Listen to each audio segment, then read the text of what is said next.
Charger football, total cringe. The Dodgers deny stealing signs in their Game 1 victory, and UCLA basketball welcomed Xavier Booker with a welcome position change. Good morning. I'm James. And this is your daily dose of sports and snark for the greatest sports city in the world, Los Angeles. This is the Faithful Angelenos Morning Report. It is October 6, 2025. Welcome back to the home office. We added a new subscriber to the Angeleno Familia last night. Thank you for getting in on the ground floor. We're going to do our best to keep you informed. And if you like being in the know about LA sports, clickety-clack the like button. Clickety-clack the subscribe button. There's a notification bell. Hit that. It'll let you know when we drop an update. Sharing is caring. Let people know we exist. And by all means, comment. Now, before we go through the news and notes, we had an expanded look at the scoreboard as we always do during football season, during the Dodger playoffs runs. So, Washington 27, Chargers 10. That 3-0 start feels like a lifetime ago, wouldn't you say? The Bolts have lost 2 consecutive games, and this one particularly annoying because they rolled out to a 10-0 lead, which means, they allowed 27 unanswered points. A 2-score lead, and they vanished quicker than David Copperfield did from the Epstein Island accusations.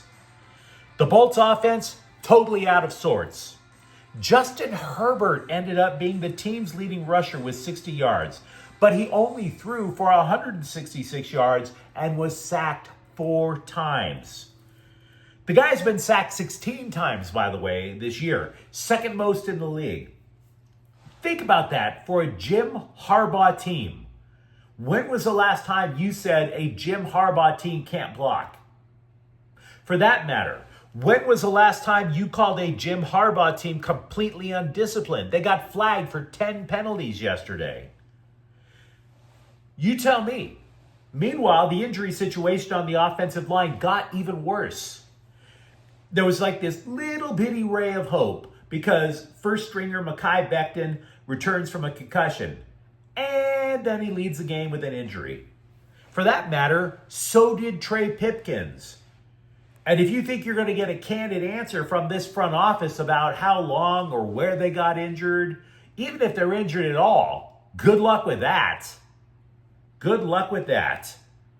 We are guessing Becton injured his hand and Pipkins injured his knee. After that, we are all on our own. Oh, and lest we forget, running back Omarion Hampton was seen in a walking boot because he turned his ankle during the game. And here's what really bothers me. Because you always hear me talking about the scribes and how they don't know what they're talking about. I was looking online for updates. The LA Times headline online attempted to pin the loss on Herbert because he threw an interception at the goal line. Nobody blocks for Herbert. Nobody runs the ball to take pressure off of Herbert. If you look at the offensive line, you're down to the third string tackles at both sides. You're down to a second string right guard, and you have a center and a left guard that you have no confidence in. You're looking at a running game down to the third string running back now. So you can't, and you're going to blame Herbert? He's like one of 2 guys on the roster that you recognize right now. Now, if you're looking for a plus, Keenan Allen became the fastest player in NFL history to catch 1,000 passes. He only needed 159 games. But that's about the only good vibe you're going to get out of this one. Should Kansas City win tonight, by the way, there's a 3-way tie atop the AFC West.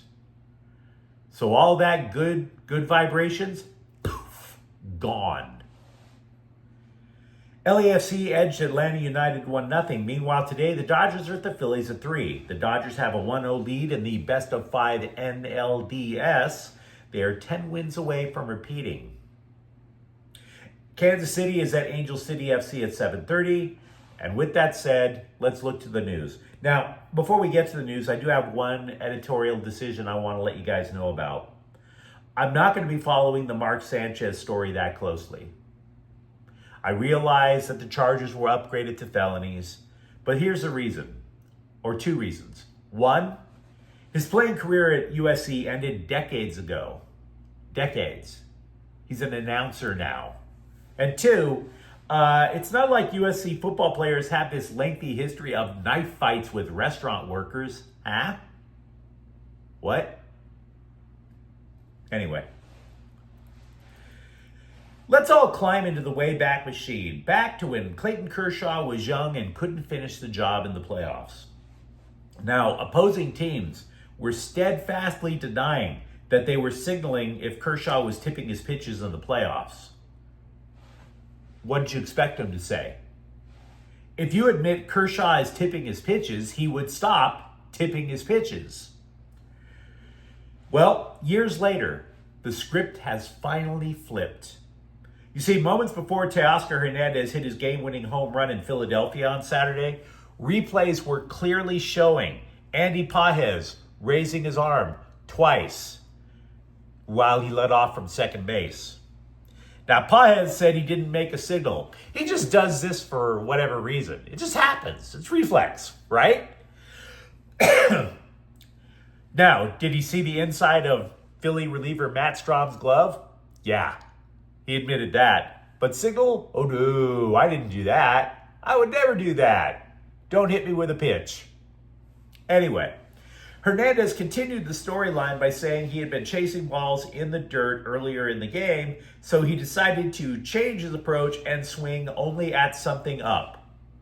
Now, the pitch was high, but yeah, dude was tipping pitches. Now, to be clear, Houston, nobody is accusing the Dodgers of banging on trash cans. Sign stealing when you're on second base is part of the game, and everybody knows it.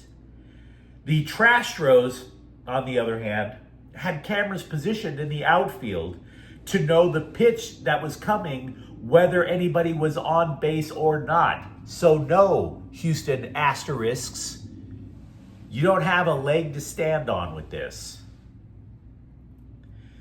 Meanwhile, Dave Roberts is messing with us, which I'm assuming is a good thing. Must mean he's having fun during the playoff run. He brought in Roki Sasaki to close twice in the playoffs. Sasaki successfully got the out both times. Meanwhile, Tanner Scott leads the NL with 10 blown saves during the season. So the scribes are like, hey, Doc, who's the closer? And he's like, I don't know. Also, Roberts told USA Today he is not sure he wants to manage after his current contract ends. Now, that's 2029. That's a long ways away. Roberts has had his detractors, and at times I've joined that chorus, absolutely. You should have heard me. I went to a game in Miami, and Rich Hill had a perfect game after 7, and Roberts pulled him.